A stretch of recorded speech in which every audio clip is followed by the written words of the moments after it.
नमस्कार विद्यार्थियों, मैं Sunil Rathore competition course app के इस ऑनलाइन प्लेटफॉर्म पर एक बार पुनः आप सभी का हार्दिक स्वागत करता हूं।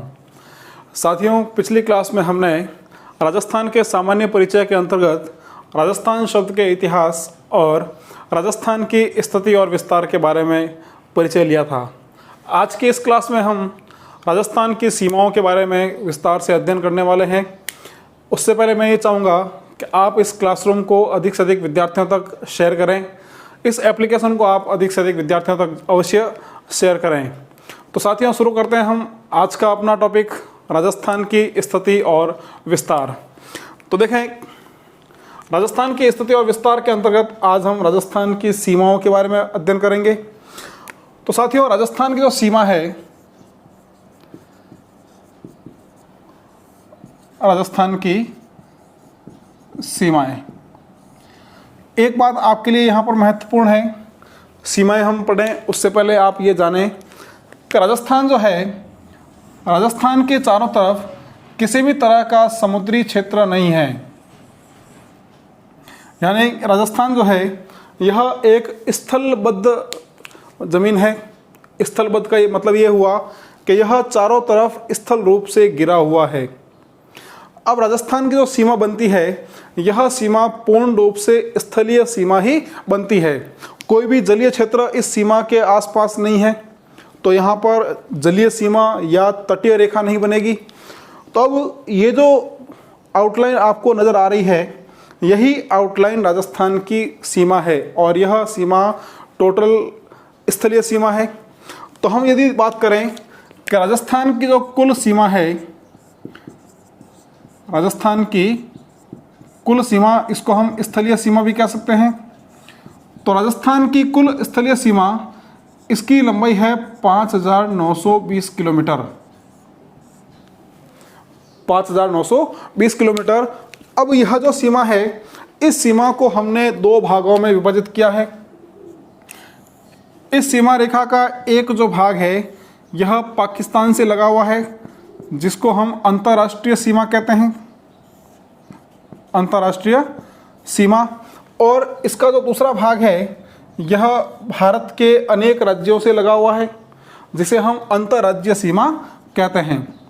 तो इसका जो दूसरा भाग हो जाएगा, ये होगा अंतर्राज्यीय सीमा।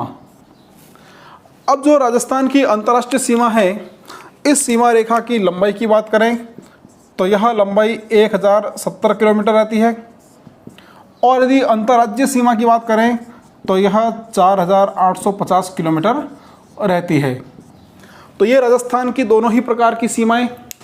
अब राजस्थान के एक तरफ जहां पर पाकिस्तान है, तो पाकिस्तान से लगने वाली सीमा अंतर्राष्ट्रीय सीमा होगी, और भारत के पड़ोसी राज्यों से लगने वाली जो सीमा है राजस्थान की, वह अंतर्राज्यीय सीमा होगी। अब हम दोनों ही सीमाओं के बारे में विस्तार से अध्ययन करें। उससे पहले आप एक बार इसका स्क्रीनशॉट सेव कर लें।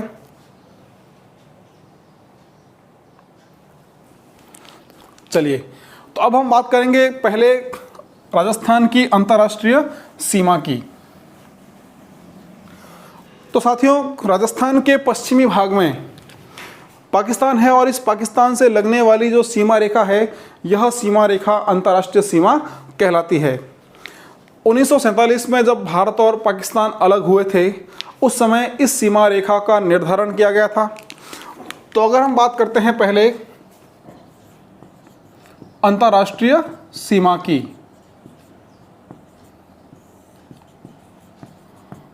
अंतर्राष्ट्रीय सीमा, तो पहले हम जानें कि इस सीमा रेखा का निर्धारण कब किया गया था। तो यह सीमा रेखा जो है, इसका निर्धारण 1947 में किया गया था। अब यह सीमा कौन कौन से देशों के बीच है? तो राजस्थान की यह अंतर्राष्ट्रीय सीमा भारत और पाकिस्तान के बीच है, भारत और पाकिस्तान के बीच। अब इस सीमा रेखा के जो निर्धारण करता थे, इसका निर्धारण किसने किया था? तो इसके जो निर्धारण करता हैं वो थे सर सिरिल रेडक्लिफ। नाम देखें, सर सिरिल रेडक्लिफ। तो इनके द्वारा इस सीमा रेखा का निर्धारण किए जाने के बाद इस सीमा रेखा का नाम रेड क्लिफ रेखा के नाम से जाना जाता है। तो यह जो रेखा है, इस रेखा को हम रेड क्लिफ रेखा के नाम से जानते हैं। रेड क्लिफ रेखा के नाम से इसको जाना जाता है। अब यह जो सीमा है, यह सीमा भारत और पाकिस्तान के बीच, राजस्थान और पाकिस्तान के बीच स्थित है। राजस्थान में हम अगर बात करें तो यह सीमा रेखा शुरू होती है गंगानगर ज़िले से। तो साथियों, गंगानगर ज़िला जो है, गंगानगर ज़िले का एक स्थान है, स्थान का नाम है हिंदूमल कोट। अगर हम बात करें कि यह सीमा कहाँ से शुरू होती है, तो स्थान का नाम रहता है साथियों हिंदूमल कोट। और यह जो हिंदूमल कोट है, यह श्री गंगानगर ज़िले में है। तो इस हिंदूमल कोट नामक स्थान से यह सीमा रेखा शुरू होती है। और यहाँ से चलने के बाद, अब यहाँ हम बात कर रहे हैं अंतर्राष्ट्रीय सीमा की, तो यह राजस्थान की अंतर्राष्ट्रीय सीमा। और बाड़मेर ज़िले का एक स्थान है जिसका नाम है बाखासर। बाखासर जो बाड़मेर की शाहगढ़ या चौहटन तहसील में है। तो यह सीमा रेखा हिंदूमल कोट से बाखासर गांव तक फैली हुई है। यहाँ तक इसका विस्तार है। जो सवाल आपसे पूछा जाता है, सिंपल सा क्वेश्चन, राजस्थान में अंतर्राष्ट्रीय सीमा का विस्तार कहाँ से कहाँ तक है? तो अंतर्राष्ट्रीय सीमा का विस्तार हिंदूमल कोट गांव से बाखासर गांव तक है। हिंदूमल कोट गंगानगर में और बाखासर बाड़मेर में। और इसकी जो कुल लंबाई है, लंबाई की हमने बात की थी, तो इसकी जो कुल लंबाई है, यह लंबाई रहती है 1070 किलोमीटर। 1070 किलोमीटर। अब हमारे लिए जो महत्वपूर्ण बनता है कि इस अंतर्राष्ट्रीय सीमा पर राजस्थान के कौन कौन से जिले स्थित है और उनकी क्या क्या विशेषताएं हैं। तो हम बात करेंगे कि यहाँ पर कौन कौन से जिले जो हैं वो इस सीमा रेखा पर स्थित हैं। तो साथियों, राजस्थान के कुल 4 जिले इस सीमा रेखा पर स्थित हैं। अब वो जिले कौन कौन से हैं, हम उसकी बात करते हैं। तो राजस्थान के 4 जिले यहाँ पर स्थित हैं।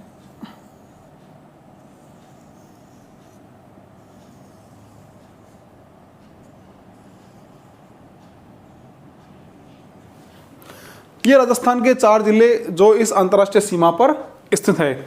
अब कौन कौन से हैं? तो साथियों, पहला जो जिला रहता है, यह रहता है श्री गंगानगर। पहला जिला श्री गंगानगर। उसके बाद दूसरा जिला रहता है बीकानेर। बीकानेर के बाद तीसरा जिला रहता है जैसलमेर। और चौथा जिला रहता है यहाँ पर बाड़मेर। तो राजस्थान के ये 4 जिले इस अंतर्राष्ट्रीय सीमा पर स्थित हैं। अब हम देखें कि इन जिलों की जो लंबाई है सीमा रेखा की, अंतर्राष्ट्रीय सीमा रेखा की, वो कितनी है। तो सबसे पहले अगर बात करें हम गंगानगर की, तो गंगानगर जिले की 210 किलोमीटर की जो सीमा रेखा है, यह अंतर्राष्ट्रीय सीमा लगती है। उसके बाद बीकानेर की बात करें हम, तो 168 किलोमीटर, 168 किलोमीटर बीकानेर की अंतर्राष्ट्रीय सीमा है। फिर बात करें अगर जैसलमेर की, तो 464 किलोमीटर जैसलमेर की अंतर्राष्ट्रीय सीमा है। और बाड़मेर की बात करें तो 228 किलोमीटर बाड़मेर की अंतर्राष्ट्रीय सीमा है। तो अब ये 4 जिले और चारों जिलों की अंतर्राष्ट्रीय सीमा की लंबाई हमारे सामने है। अब यहाँ पर आपको एक चीज़ महत्वपूर्ण ध्यान रखना है। सवाल कई बार आपसे पूछा भी गया है कि राजस्थान के कौन से जिले की अंतर्राष्ट्रीय सीमा सबसे लंबी है। तो चारों जिलों की सीमा रेखा आपके सामने है। आप इसका आंसर आसानी से पता कर सकते हैं कि जैसलमेर जो जिला है, जैसलमेर जिले की अंतर्राष्ट्रीय सीमा सबसे लंबी है। तो हम यहाँ लिख देते हैं कि जैसलमेर जिले की जो अंतर्राष्ट्रीय सीमा है, यह सीमा रेखा सबसे लंबी है। अब उसके बाद बात आती है कि कौन से जिले की अंतर्राष्ट्रीय सीमा सबसे कम है। तो देखें, बीकानेर जो जिला है, इस बीकानेर जिले की सीमा रेखा जो है वो सबसे छोटी है या सबसे कम है। तो सबसे लंबी अंतर्राष्ट्रीय सीमा जैसलमेर की और सबसे छोटी अंतर्राष्ट्रीय सीमा जो है वो बीकानेर जिले की है। ये बिल्कुल बेसिक सा क्वेश्चन है, इसको आपको ध्यान रखें। अब उसके बाद एक और महत्वपूर्ण जो सवाल यहाँ से निकल के आता है उसको आप ध्यान से समझें। सवाल ये है, ये इन चारों जिलों के जिला मुख्यालय हैं।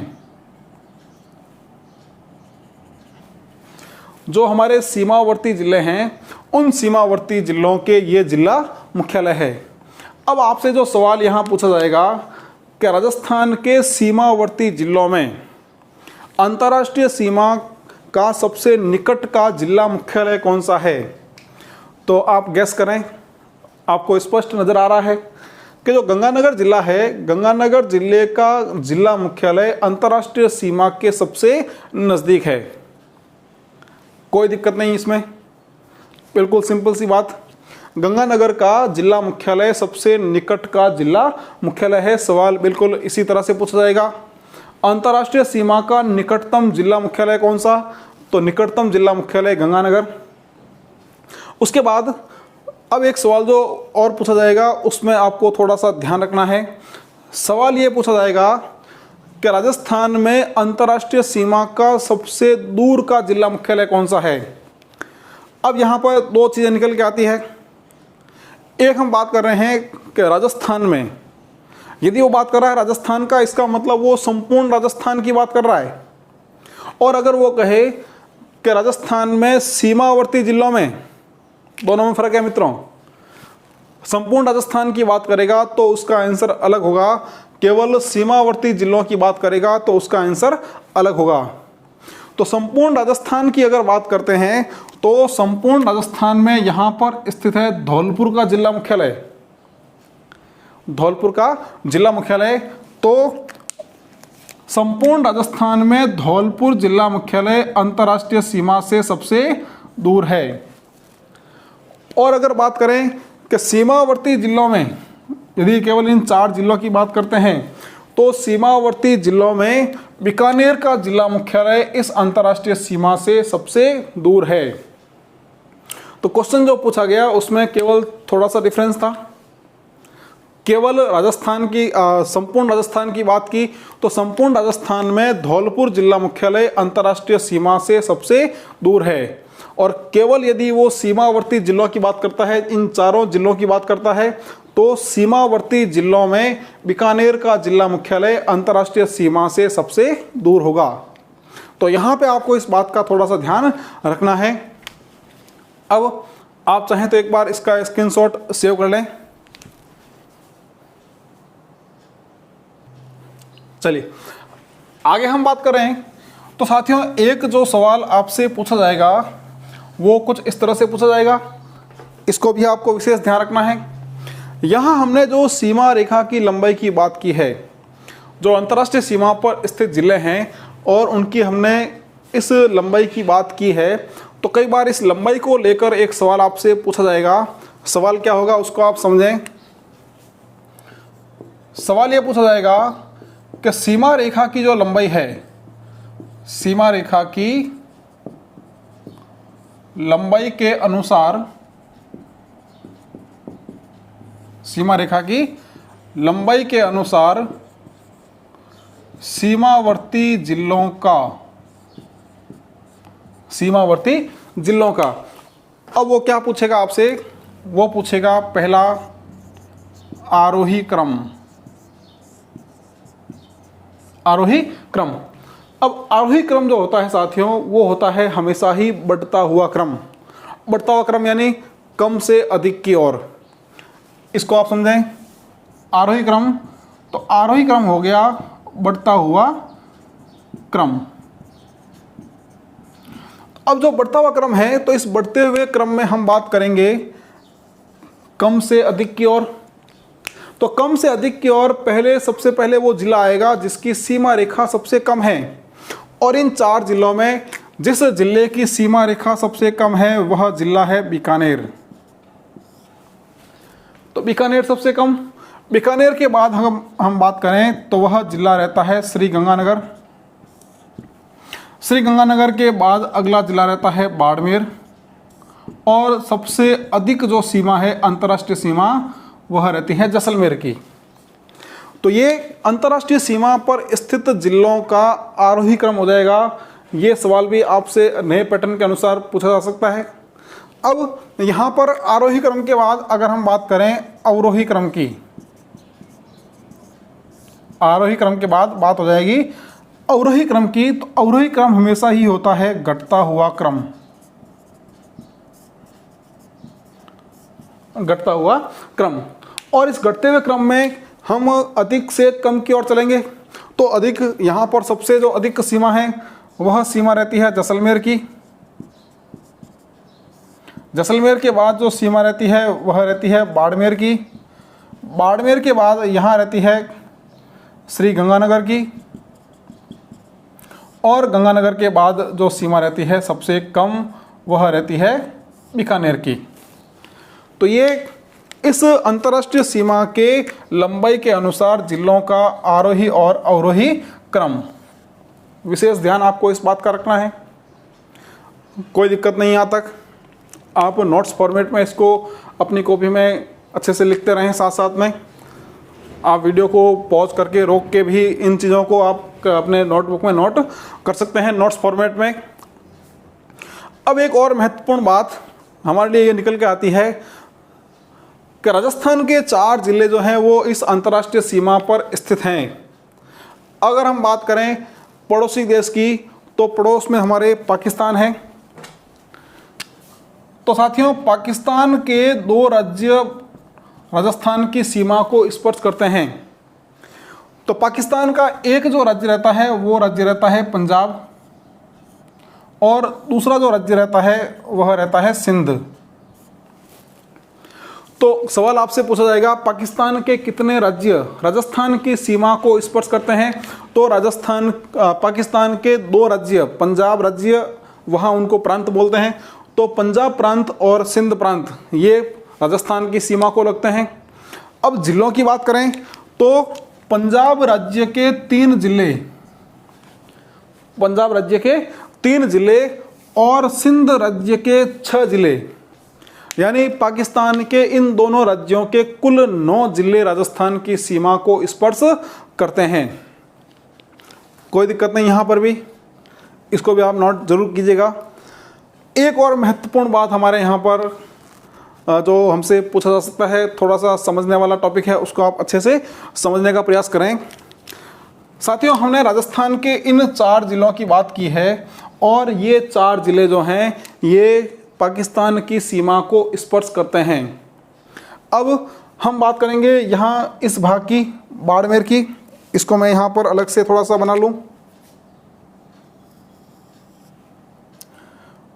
तो साथियों, जैसे ये बाड़मेर राज्य है, बाड़मेर जिला है, और हमारी जो अंतर्राष्ट्रीय सीमा आती है वह सीमा रेखा बाड़मेर के बाखासर गांव पे ख़त्म होती है और यहाँ पर यह सीमा गुजरात से लग जाती है। अब बाड़मेर के निकट यहाँ पर राजस्थान का एक और ज़िला है और वह ज़िला है जालोर। यह हो गया बाड़मेर, और बाड़मेर के निकट हो गया जालोर।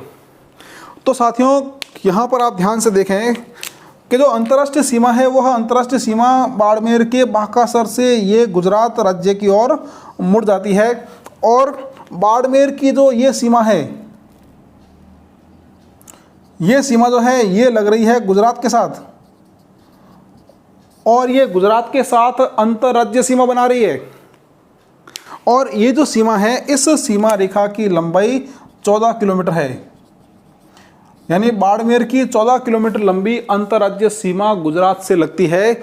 और यह जो जालोर जिला है, यह जालोर जिला इस अंतर्राष्ट्रीय सीमा से, इस बिंदु से कितना दूर हो जाएगा? जालोर हो जाएगा 14 किलोमीटर दूर। तो अब सवाल आपसे ये पूछा जाए कि राजस्थान के 4 जिले जो सीमा पर, अंतर्राष्ट्रीय सीमा पर लगे हुए हैं, इन 4 जिलों के अलावा, इन 4 सीमावर्ती जिलों के अलावा राजस्थान का कौन सा जिला अंतर्राष्ट्रीय सीमा के सबसे निकट है? तो जालोर जिला जो है यह अंतर्राष्ट्रीय सीमा के सबसे नज़दीक है, उन 4 जिलों के अलावा। तो बिल्कुल सिंपल सा क्वेश्चन, सीमावर्ती जिलों के अतिरिक्त अंतर्राष्ट्रीय सीमा का सबसे निकट का जिला कौन सा है? तो अंतर्राष्ट्रीय सीमा पर सीमावर्ती जिलों के अलावा जो सबसे निकट का जिला हो जाएगा ये होगा जालोर। तो ये आपने अच्छे से समझ लिया है। अब सवाल ये भी आ जाए कि जालोर जिला अंतर्राष्ट्रीय सीमा से कितनी दूरी पर स्थित है? तो जालोर जिला जो है वो अंतर्राष्ट्रीय सीमा से 14 किलोमीटर दूर स्थित है। कोई दिक्कत नहीं यहाँ तक। आप चाहें तो एक बार इसका भी स्क्रीनशॉट सेव कर लें। तो साथियों ये बात हो गई हमारे राजस्थान की अंतर्राष्ट्रीय सीमा की। अब हम बात करेंगे राजस्थान की अंतर्राज्यीय सीमा की। और मैंने आपसे कहा था कि राजस्थान के साथ भारत के कुल 5 राज्य स्पर्श होते हैं। यानी राजस्थान की जो अंतर्राज्यीय सीमा है यह सीमा भारत के 5 राज्यों के साथ स्पर्श होती है। तो हम अब बात करने वाले हैं राजस्थान की दूसरी सीमा, और यह सीमा रहती है अंतर्राज्यीय सीमा। अब राजस्थान जो है, इस राजस्थान के निकट भारत के 5 राज्य स्पर्श होते हैं।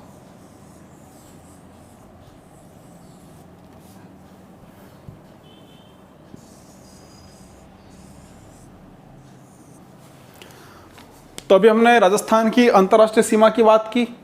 अब हम बात कर रहे हैं राजस्थान की अंतर्राज्यीय सीमा की। और अगर हम अंतर्राज्यीय सीमा की कुल लंबाई की बात करें तो इस अंतर्राज्यीय सीमा की कुल लंबाई रहती है 4850 किलोमीटर। 4850 किलोमीटर। और यह जो सीमा है यह सीमा भारत के 5 राज्यों के साथ स्पर्श करती है। अब ये 5 राज्य कौन कौन से हैं उसकी हम बात करते हैं। तो साथियों सबसे पहले यहाँ पर जो राज्य आता है वह राज्य आता है पंजाब। राजस्थान के साथ लगने वाला राज्य पहला पंजाब। उसके बाद रहता है हरियाणा। हरियाणा के बाद यहाँ पर रहेगा उत्तर प्रदेश। उसके बाद मध्य प्रदेश। और मध्य प्रदेश के बाद जो अगला राज्य रहेगा वह यहाँ रहेगा गुजरात। तो भारत के ये 5 राज्य राजस्थान की सीमा को स्पर्श करते हैं। अब इन 5 राज्यों की अगर हम लंबाई की बात करें अंतर्राज्यीय सीमा की, तो देखें सबसे पहले पंजाब आएगा। तो पंजाब के साथ राजस्थान की 89 किलोमीटर की अंतर्राज्यीय सीमा है। 89 किलोमीटर पंजाब के साथ। 1262 किलोमीटर सीमा जो है वो रहती है हरियाणा के साथ। 877 किलोमीटर सीमा जो है वो रहती है उत्तर प्रदेश के साथ। उसके बाद 1600 किलोमीटर की जो सीमा है यह रहती है मध्य प्रदेश के साथ।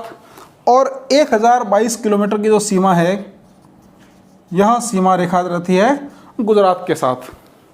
तो ये भारत के 5 राज्य जो राजस्थान की सीमा के साथ अंतर्राज्यीय सीमा बनाते हैं। अब यहाँ पर आपके सामने सभी राज्यों की सीमा रेखा की लंबाई है। अब आपको बिल्कुल सीधे सीधे मालूम चल रहा है कि यहाँ जो पंजाब राज्य है इस पंजाब राज्य के साथ राजस्थान की सबसे छोटी अंतर्राज्यीय सीमा है। सबसे छोटी अंतर्राज्यीय सीमा। बिल्कुल सिंपल सा क्वेश्चन। राजस्थान की सबसे छोटी अंतर्राज्यीय सीमा किस राज्य के साथ है? तो राजस्थान की सबसे छोटी अंतर्राज्यीय सीमा पंजाब के साथ है। और राजस्थान की सबसे लंबी अंतर्राज्यीय सीमा, राजस्थान की सबसे लंबी अंतर्राज्यीय सीमा जो है वो मध्य प्रदेश राज्य के साथ है। अब जिस तरह से हमने अंतर्राष्ट्रीय सीमा में बात की थी कि सीमा रेखा की लंबाई के अनुसार सीमावर्ती जिलों का आरोही और अवरोही क्रम की बात की थी, हमने वहाँ उसको देखा था। उसी फॉर्मेट में आप राजस्थान के इन 5 राज्यों की सीमा के अनुसार जो अंतर्राज्यीय सीमा रेखा की लंबाई है उसके अनुसार आप इन राज्यों को भी आरोही और अवरोही क्रम में अवरोही क्रम के फॉर्मेट में आप इसको व्यवस्थित कर सकते हैं। ये आप अपने गृह कार्य में करेंगे और कमेंट बॉक्स में हमें ज़रूर लिखेंगे। इसका आरोही क्रम और अवरोही क्रम के बारे में। अब हम बात करते हैं कि राजस्थान के कौन कौन से जिले इन राज्यों के साथ लगे हुए हैं। हमने जैसे 4 जिलों की बात की थी जो अंतर्राष्ट्रीय सीमा पर स्थित है, उसी तरह हम बात करेंगे कि राजस्थान के कौन से जिले इस अंतर्राज्यीय सीमा पर स्थित है। तो सबसे पहले हम बात करते हैं पंजाब राज्य की। तो साथियों, जो पहला राज्य है पंजाब, तो पंजाब राज्य के साथ राजस्थान के 2 जिले स्पर्श होते हैं। अब ये 2 जिले कौन कौन से हैं, मैं सभी जिलों का क्रम व्यवस्थित रूप से आपके सामने लिखूंगा। तो सबसे पहले जो जिला आता है वह आता है गंगानगर। गंगानगर के बाद जो दूसरा जिला आता है हनुमानगढ़। तो राजस्थान के ये 2 जिले जो हैं, ये 2 जिले पंजाब राज्य के साथ स्पर्श होते हैं। मैंने यहाँ पर P लिखा है, इसका मतलब ये जिले जो हैं, ये जिले पंजाब राज्य के साथ स्पर्श हो रहे हैं। आप अपने नोट्स में इनको पूरा लिखें, अच्छे से लिखें। उसके बाद अगर हम बात करें हरियाणा की, तो साथियों हरियाणा के साथ राजस्थान के जो जिले हैं उन जिलों की हम बात करेंगे कौन कौन से हैं। तो देखें, हनुमानगढ़ जिला जो है, यह हनुमानगढ़ जिला पंजाब के साथ भी लगता है और यह हरियाणा के साथ भी लगता है। तो पहला जिला हो जाएगा हनुमानगढ़। अब हनुमानगढ़ के बाद दूसरा जिला यहाँ पर रहता है चूरू। चूरू के बाद झुंझुनू। झुंझुनू के बाद यहाँ रहेगा सीकर। सीकर के बाद रहेगा जयपुर। जयपुर के बाद अलवर और अलवर के बाद यहाँ रहेगा भरतपुर। तो राजस्थान के ये 7 जिले इसी क्रम में जो है वो हरियाणा राज्य के साथ लगे हुए हैं। तो राजस्थान के कुल 7 जिले हो गए हैं हनुमानगढ़ से भरतपुर तक। तो ये 7 जिले जो हैं ये लग रहे हैं हरियाणा से, कोई दिक्कत नहीं। अब अगर हम बात करें उत्तर प्रदेश की, तो उत्तर प्रदेश के साथ राजस्थान के 2 जिले स्पर्श होते हैं। अब जो पहला जिला भरतपुर, तो भरतपुर जो है, यहाँ भरतपुर हरियाणा के साथ भी है और भरतपुर जो है उत्तर प्रदेश के साथ भी है। और भरतपुर के अलावा यहाँ पर एक जिला रहता है, वह है धौलपुर। तो भरतपुर और धौलपुर ये 2 जिले ऐसे हैं राजस्थान के जो उत्तर प्रदेश के साथ अंतर्राज्यीय सीमा बनाते हैं। तो हमने पंजाब की बात की, तो पंजाब के साथ राजस्थान के 2 जिले हैं गंगानगर, हनुमानगढ़। उसके बाद हरियाणा की बात की हमने, तो हरियाणा के साथ राजस्थान के 7 जिले हैं हनुमानगढ़, चूरू, झुंझुनू, सीकर, जयपुर, अलवर और भरतपुर। उसके बाद उत्तर प्रदेश की हमने बात की, तो उत्तर प्रदेश के साथ 2 जिले हैं भरतपुर और धौलपुर। अब अगर हम बात करें मध्य प्रदेश के साथ, तो साथियों राजस्थान के सर्वाधिक 10 जिले मध्य प्रदेश की सीमा के साथ स्पर्श होते हैं। अब वो जिले कौन कौन से हैं, तो धौलपुर जिला जो है, यह धौलपुर जिला उत्तर प्रदेश के साथ भी सीमा बनाता है और यह मध्य प्रदेश के साथ भी सीमा बनाता है। धौलपुर के अलावा यहाँ पर अगला जिला रहता है, वह रहता है करौली। करौली के बाद यहाँ पर रहेगा सवाई माधोपुर। सवाई माधोपुर के बाद अगला जिला यहाँ कोटा। कोटा के बाद बारा, फिर रहेगा झालावाड़। अब झालावाड़ के बाद मित्रों यहाँ कोटा जिला जो यहाँ पर मध्य प्रदेश के साथ सीमा बनाता है, यह कोटा जिला एक बार पुनः यहाँ पर मध्य प्रदेश के साथ सीमा बनाता है। यानी कोटा जिला मध्य प्रदेश के साथ 2 बार सीमा बनाता है। कोटा के बाद यहाँ पर जो अगला जिला रहता है, ये कोटा हो गया। कोटा के बाद जो यहाँ पर अगला जिला है, यह जिला रहता है साथियों चित्तौड़गढ़। चित्तौड़गढ़ के बाद जो अगला जिला हमारा रहेगा वह रहेगा भीलवाड़ा। भीलवाड़ा के बाद एक बार पुनः यहाँ पर चित्तौड़गढ़ जिला आएगा। चूँकि चित्तौड़गढ़ जिला जो है, यह जिला भौगोलिक दृष्टिकोण से 2 भागों में बटा हुआ है, तो एक बार वह इस क्षेत्र में मध्य प्रदेश की सीमा को स्पर्श करेगा और दूसरी बार यह यहाँ पर मध्य प्रदेश की सीमा को स्पर्श करेगा। चित्तौड़गढ़ के बाद यहाँ अगला जिला रहता है, वह रहता है प्रतापगढ़। प्रतापगढ़ के बाद अगला जिला यहाँ पर रहेगा बांसवाड़ा। तो मध्य प्रदेश के साथ राजस्थान के ये 10 जिले, धौलपुर से हम अगर शुरुआत करें तो बांसवाड़ा तक कुल 10 जिले जो हैं यह मध्य प्रदेश के साथ सीमा बनाते हैं। तो सवाल आपसे ये पूछा जाए कि राजस्थान के सर्वाधिक जिले किस राज्य के साथ अंतर्राज्यीय सीमा बनाते हैं, तो राजस्थान के 10 जिले मध्य प्रदेश के साथ सर्वाधिक लंबी अंतर्राज्यीय सीमा बनाते हैं। अब अगर हम बात करते हैं गुजरात की, तो गुजरात के साथ राजस्थान के 6 जिले लगे हुए हैं। अब इन 6 जिलों में जो बांसवाड़ा जिला मध्य प्रदेश के साथ है, यह बांसवाड़ा जिला गुजरात राज्य के साथ भी सीमा बनाता है। बांसवाड़ा के अलावा यहाँ पर जो अगला जिला रहता है वह रहता है डूंगरपुर। डूंगरपुर के बाद यहाँ रहेगा उदयपुर। उदयपुर के बाद अगला जिला यहाँ सिरोही। सिरोही के बाद अगला जिला यहाँ पर जालोर, और जालोर के बाद जो अगला जिला यहाँ रहता है वह रहता है बाड़मेर।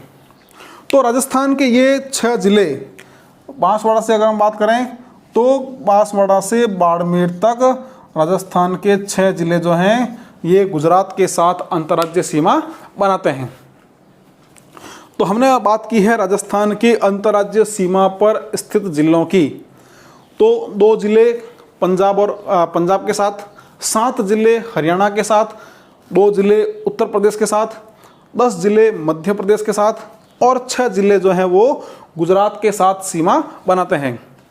अब यहाँ पर एक और महत्वपूर्ण बात आपको ध्यान रखनी है कि जिस तरह से जैसलमेर जिला जो है वो अंतर्राष्ट्रीय सीमा पर सबसे लंबी सीमा बना रहा था, उसी तरह यदि पूछा जाए कि अंतर्राज्यीय सीमा पर सबसे लंबी सीमा बनाने वाला जिला कौन सा है, तो साथियों झालावाड़ जो जिला है, यह झालावाड़ जिला मध्य प्रदेश के साथ 520 किलोमीटर की अंतर्राज्यीय सीमा बनाता है, जो सबसे लंबी अंतर्राज्यीय सीमा है। सबसे लंबी अंतर्राज्यीय सीमा बनाने वाला जिला हो जाएगा झालावाड़। 520 किलोमीटर मध्य प्रदेश के साथ यह अंतर्राज्यीय सीमा बनाता है। इसी तरह बात करें हम कि सबसे छोटी अंतर्राज्यीय सीमा बनाने वाला जिला, तो सबसे छोटी अंतर्राज्यीय सीमा बनाने वाला जिला जो है वह रहता है साथियों बाड़मेर। हमने अभी बात की थी कि बाड़मेर जिले की 14 किलोमीटर की जो सीमा है, यह 14 किलोमीटर की सीमा गुजरात राज्य के साथ स्पर्श होती है। तो सबसे लंबी अंतर्राज्यीय सीमा झालावाड़ जिले की है। आप साथ में नोट अवश्य करते रहें। सबसे लंबी अंतर्राज्यीय सीमा बनाने वाला जिला झालावाड़, और सबसे छोटी अंतर्राज्यीय सीमा बनाने वाला जिला जो है यह रह जाएगा गुजरात। एक बार आप चाहें तो इसका स्क्रीनशॉट सेव कर लें। तो साथियों हमने यहाँ बात की राजस्थान के वे जिले जो इस अंतर्राज्यीय सीमा पर स्थित है। अब एक बात यहाँ पर आपको ध्यान रखना है कि हमने यहाँ पर कुछ ऐसे जिलों की बात की है जो जिले 2-2 राज्यों के साथ अंतर्राज्यीय सीमा बनाते हैं। जैसे हमने बात की थी हनुमानगढ़ जिले की, तो यह हनुमानगढ़ जिला पंजाब और हरियाणा दोनों के साथ बना रहा है सीमा। फिर हमने बात की थी भरतपुर की, तो भरतपुर हरियाणा और उत्तर प्रदेश इन 2 के साथ सीमा बना रहा है। फिर हमने बात की थी धौलपुर की, तो धौलपुर जो है वो उत्तर प्रदेश और मध्य प्रदेश इसके साथ सीमा बना रहा है। और फिर हमने बात की थी बांसवाड़ा की, तो यह बांसवाड़ा मध्य प्रदेश और गुजरात के साथ सीमा बनाता है। तो यहाँ पर जो महत्वपूर्ण बात निकल के आती है कि 2 राज्यों के साथ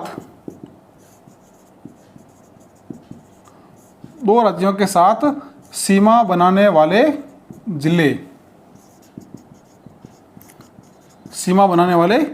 जिले, तो कौन कौन से जिले यहाँ पर हैं? तो पहला जिला आता है साथियों वो रहता है हनुमानगढ़।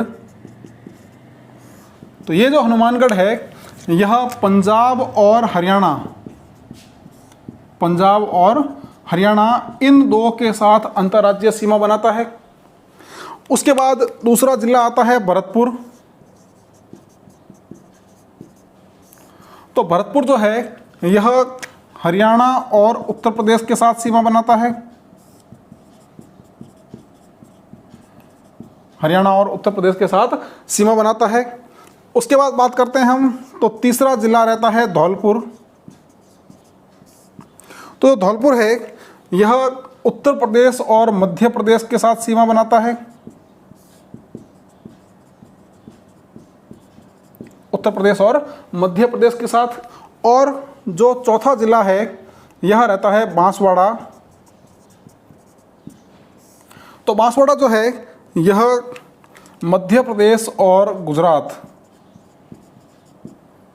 मध्य प्रदेश और गुजरात के साथ अंतर्राज्यीय सीमा बनाता है। तो ये राजस्थान के वे 4 जिले जो दो दो राज्यों के साथ अंतर्राज्यीय सीमा बनाते हैं।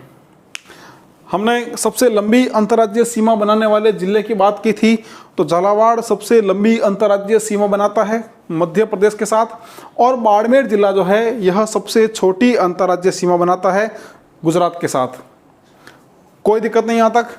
इसको भी आप चाहें तो एक बार सेव कर लें स्क्रीनशॉट में। साथियों, ये हमने बात की है उन जिलों की जो जिले दो दो राज्यों के साथ अंतर्राज्यीय सीमा बनाते हैं। तो हमने अभी तक जो राजस्थान के जिलों की बात की जो अंतर्राज्यीय सीमा पर है, तो साथियों इन जिलों की जो संख्या है वह संख्या रहती है 23। तो इससे पहले हमने बात की थी अंतर्राष्ट्रीय सीमा की।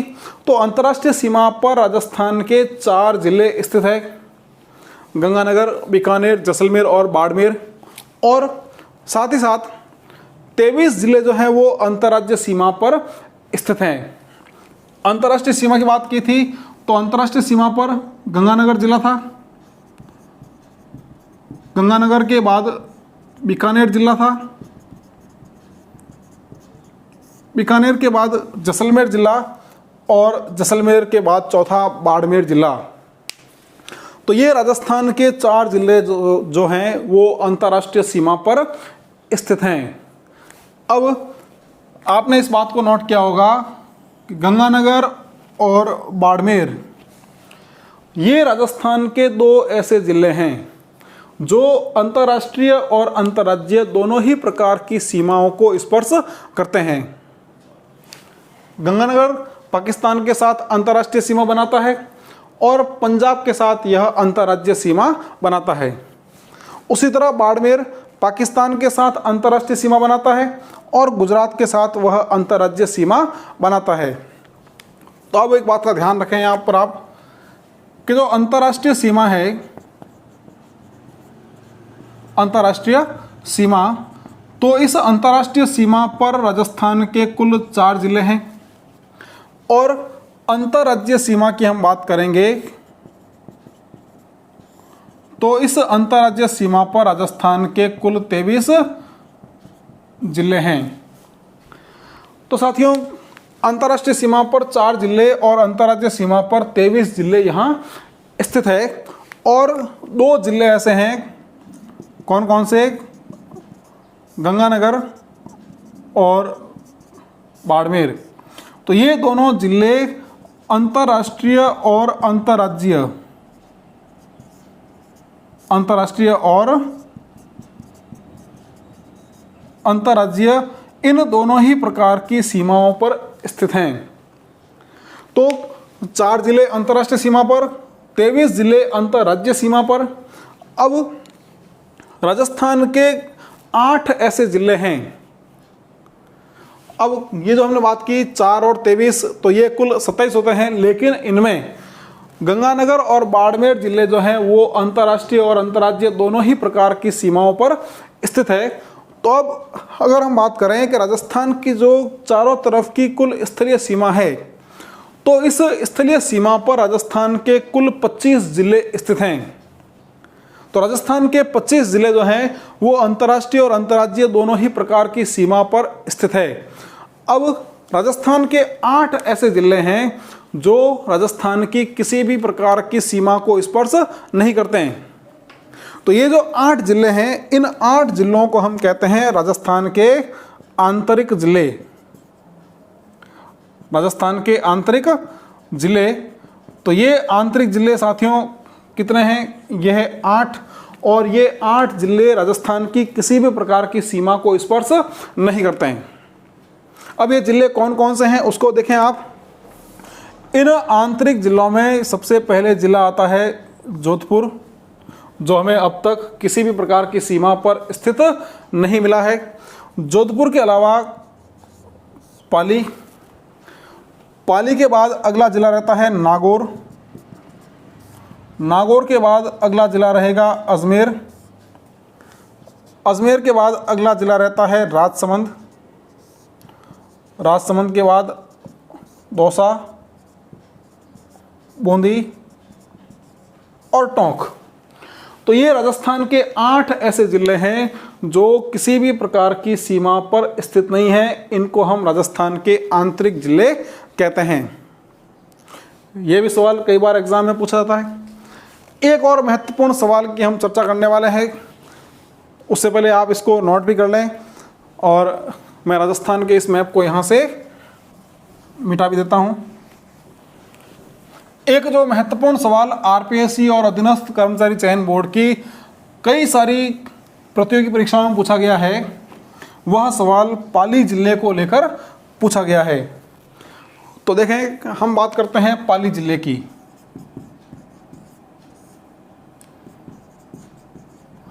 अब पाली जिले से संबंधित जो सवाल पूछा जाता है वो सवाल क्या है कि साथियों, पाली जिला जो है, यह पाली जिला राजस्थान में सर्वाधिक जिलों की सीमा को स्पर्श करने वाला जिला है।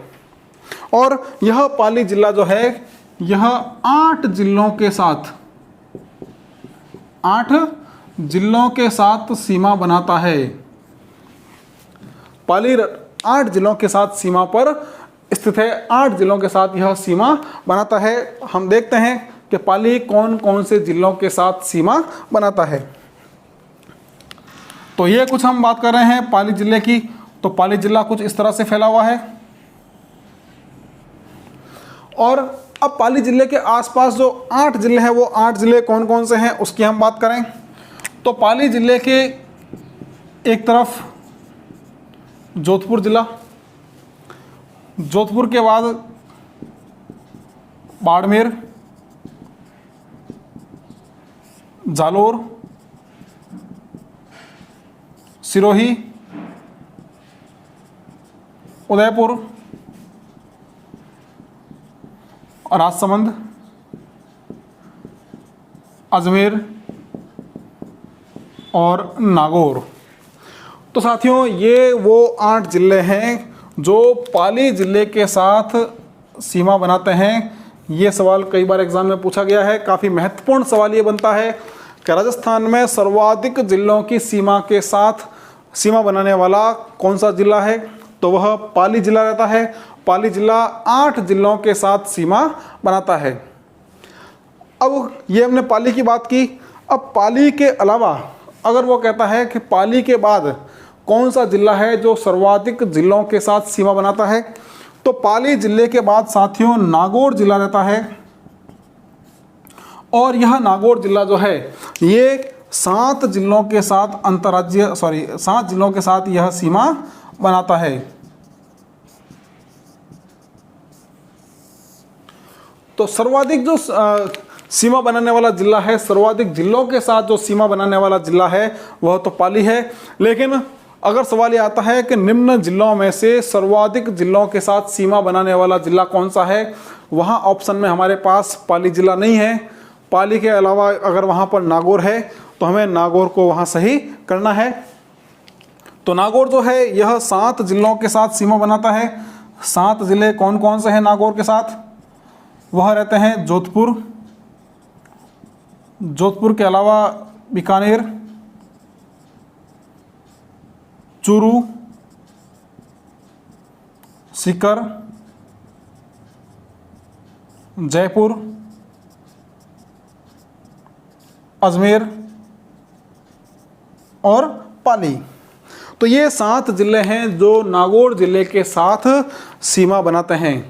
तो पाली सर्वाधिक 8 जिलों के साथ और नागौर जो है वो 7 जिलों के साथ सीमा रेखा बनाता है। तो आप चाहें तो इसको भी एक बार स्क्रीनशॉट में सेव कर लें।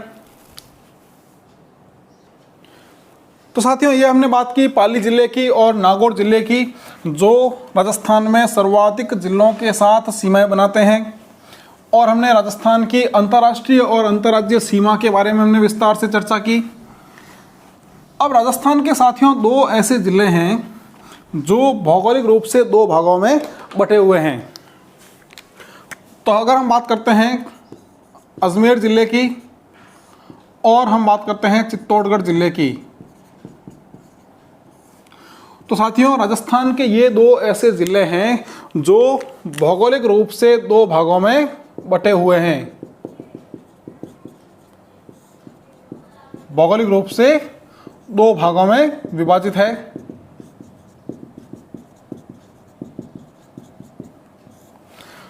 दो भाग, तो इसको आप समझें कैसे हैं।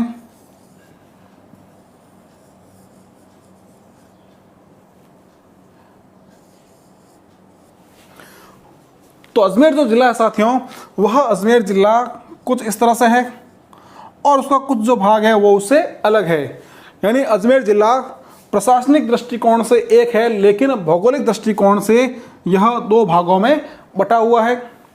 उसी तरह चित्तौड़गढ़ की बात करें हम, तो चित्तौड़गढ़ जिले का कुछ भाग यहाँ पर ऐसे स्थित हैं और इसका कुछ जो भाग है वह दूसरी तरफ यहाँ स्थित है।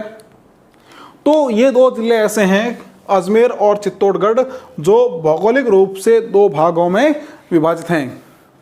ये भी महत्वपूर्ण बनता है, कई बार ये भी एग्जाम में सवाल पूछा गया है। अब एक महत्वपूर्ण जो बात हम करने वाले हैं उसको आप अच्छे से समझने का प्रयास करें। साथियों, हमने राजस्थान के जब विस्तार पढ़ा था पिछली क्लास में, तो हमने इसके देशांतरीय फैलाव की बात की थी और आपको वह देशांतरीय फैलाव अच्छे से याद होगा।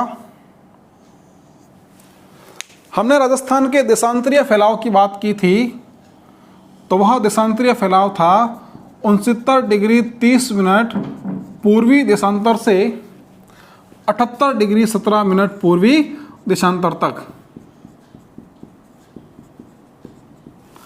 78 डिग्री 17 मिनट पूर्वी देशांतर तक। तो अब साथियों, ये जो देशांतरीय फैलाव है, इस देशांतरीय फैलाव में 8 डिग्री और 47 मिनट का अंतर है। ये भी हमने वैसे बात की थी पिछली क्लास में। तो देशांतर में जो अंतर आता है, यह आता है 8 डिग्री और 47 मिनट का। अब राजस्थान में जो देशांतर रेखाएं हैं, वह देशांतर रेखाएं फैली हुई हैं।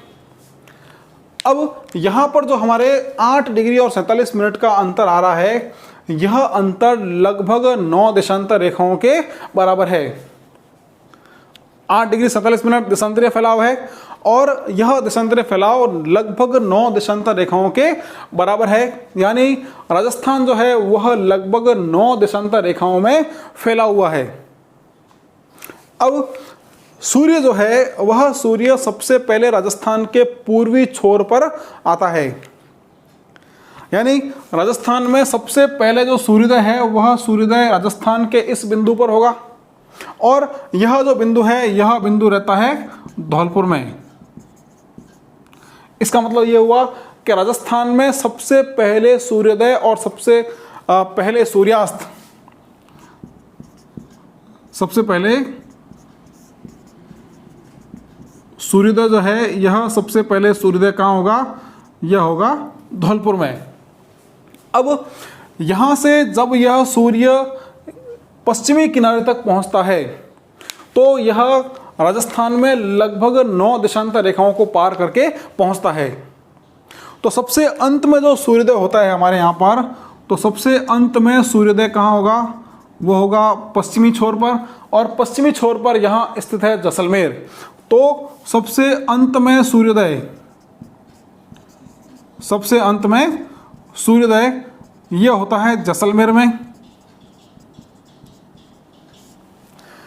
अब यहाँ पर एक बात और महत्वपूर्ण है, वो बात क्या होगी कि जब सबसे पहले सूर्योदय धौलपुर में होता है, तो सूर्य वहाँ से राजस्थान के इस पश्चिमी छोर तक पहुँचने तक यह लगभग 9 देशांतर रेखाओं को पार करता है। अब सूर्य जो है वह एक देशांतर से दूसरे देशांतर तक पहुंचने में लगभग 4 मिनट का समय लेता है। तो यदि वह राजस्थान को पूरा पार करके यहाँ तक पहुँच रहा है तो वह लगभग 9 देशांतर रेखाओं को पार कर रहा है। इसका मतलब ये हुआ कि सूर्य को पूर्वी छोर से पश्चिमी छोर तक पहुंचने में लगभग 9 मिनट का लगभग जो है 36 मिनट का समय लगता है। एक देशांतर से दूसरे देशांतर तक पहुंचने में 4 मिनट का समय लगता है।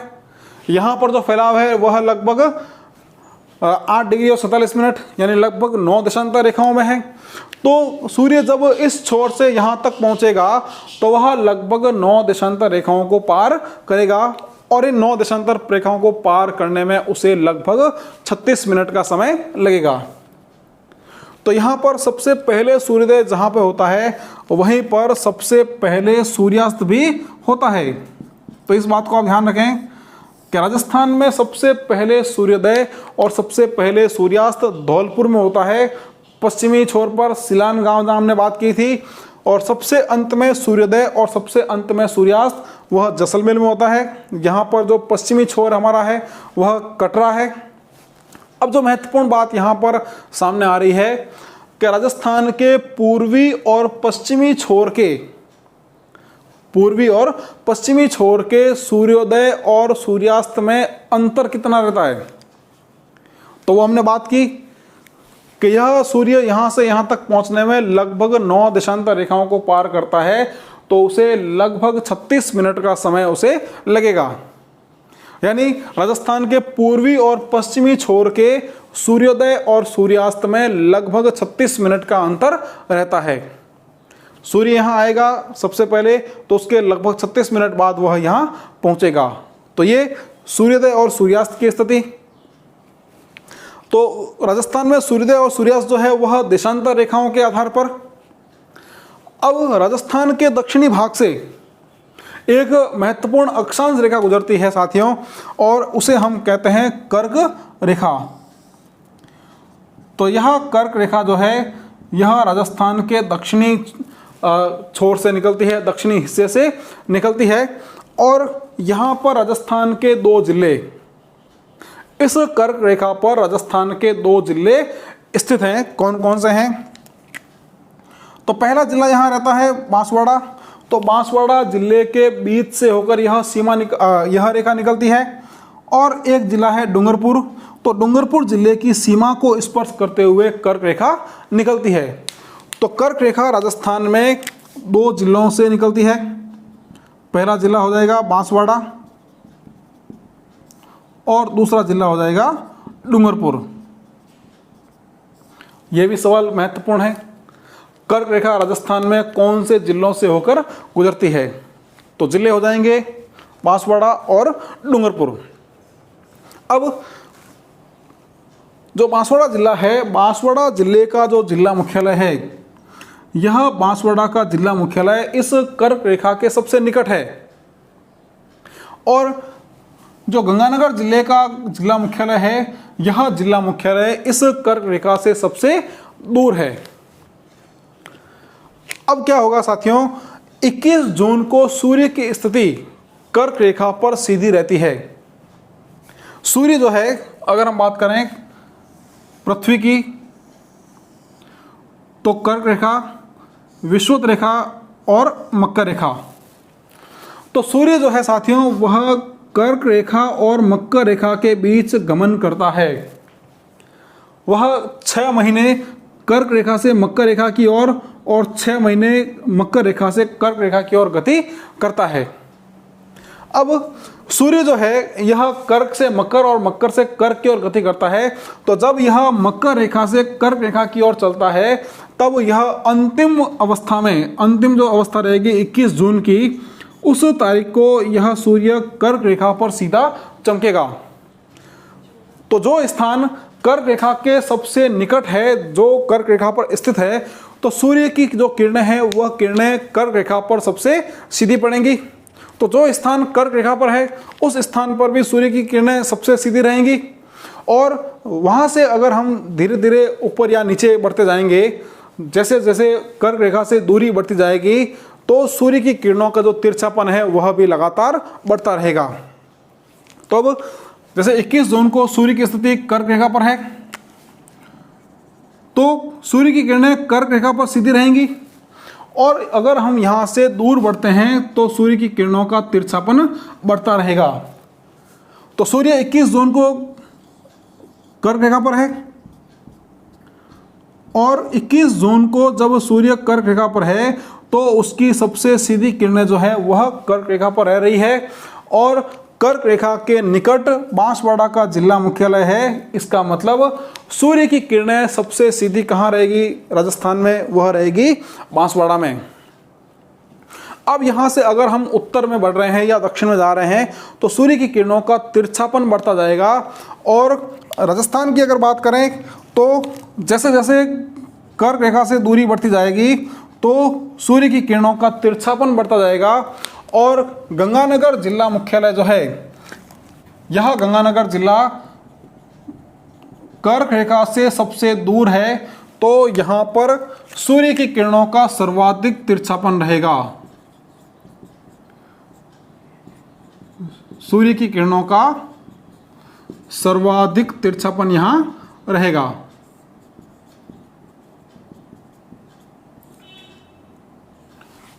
और सूर्य की किरणों का सर्वाधिक जो सीधापन है तो वह सीधापन कहाँ रहेगा, वह रहेगा बांसवाड़ा में। तो यह सवाल भी महत्वपूर्ण है कि राजस्थान में सूर्य की किरणों का सर्वाधिक सीधापन कहाँ रहता है, तो वह रहेगा बांसवाड़ा में।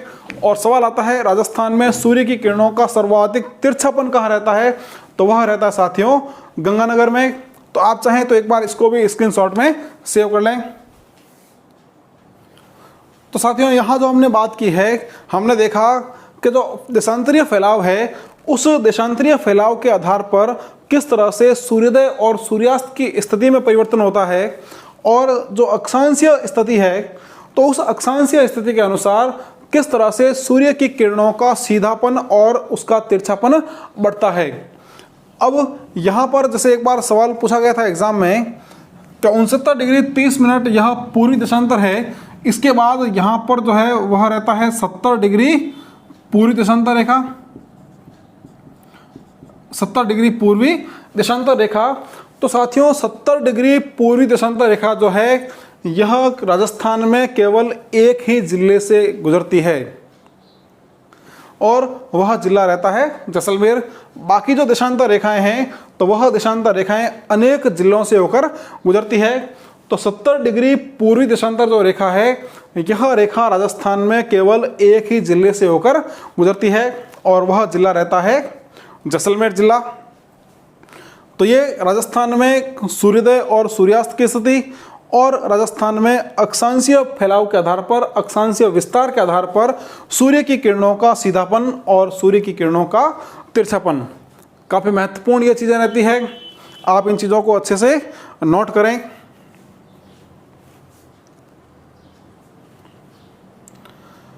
तो साथियों आज की जो क्लास हमारी हुई है, इस क्लास के अंतर्गत हमने बात की राजस्थान की अंतर्राष्ट्रीय और अंतर्राज्यीय सीमा के बारे में। उसके बाद हमने बात की थी कि कौन से ऐसे ज़िले हैं जो सर्वाधिक ज़िलों के साथ सीमा बनाते हैं। उसके बाद हमने 2 ज़िलों की बात की, अजमेर और चित्तौड़गढ़ ज़िले, जो भौगोलिक दृष्टिकोण से 2 भागों में बटे हुए हैं।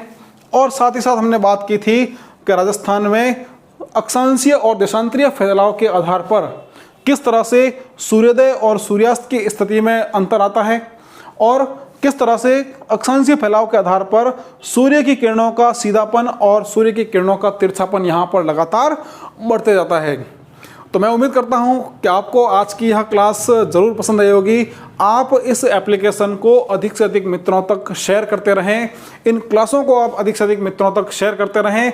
तो आने वाली जो आपकी कांस्टेबल भर्ती परीक्षा है, पटवार भर्ती परीक्षा है, रीट की जो भर्ती परीक्षाएँ हैं, इन सभी भर्ती परीक्षाओं में अधिक से अधिक विद्यार्थियों तक इन क्लासों का जो है लाभ पहुंच सके। मैं अगली क्लास के साथ आपसे बहुत जल्द फिर मिलने वाला हूं। तब तक के लिए आप सभी का बहुत बहुत धन्यवाद। आप इन क्लासों को पढ़ते रहें, रिवीजन करते रहें और अपनी तैयारियां सुनिश्चित करते रहें। बहुत बहुत धन्यवाद।